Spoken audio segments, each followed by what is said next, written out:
Sta registrando.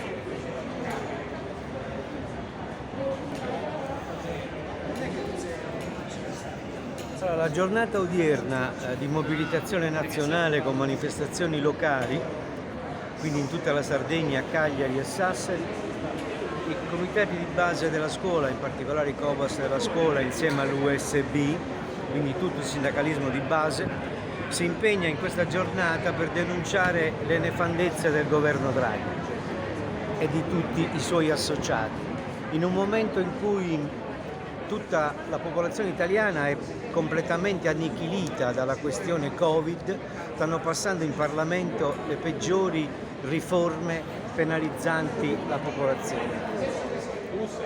Sblocco dei licenziamenti con le gravi questioni relative a livello nazionale della Whirlpool, delle SKG,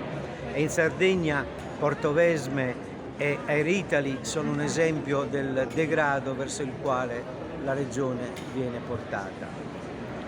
I provvedimenti governativi non tengono in alcun conto né le questioni della scuola, né le questioni dei trasporti, né le questioni della sanità,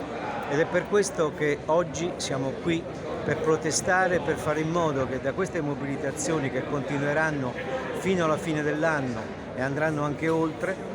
per arrivare a un nuovo grande sciopero generale contro questo governo che in nessun modo, come già ho ribadito, non tiene in alcun conto le esigenze degli strati più poveri della popolazione. Inoltre la nostra protesta si affonda, le sue radici fondamentalmente sulla questione delle servitù energetiche e militari in Sardegna. Di cosa parliamo? Parliamo del tentativo di trasformare la Sardegna in una sorta di hub energetico con il proliferare di pannelli solari e di pale eoliche che, oltre a devastare l'ambiente, non porteranno alcun vantaggio economico alla regione. Quindi le motivazioni sono tante, diverse, riguardano vari settori lavorativi e pertanto noi ci impegniamo con tutto il sindacalismo di base a portare avanti questa lotta per opporci a questo tentativo di impoverimento complessivo degli strati più deboli della popolazione.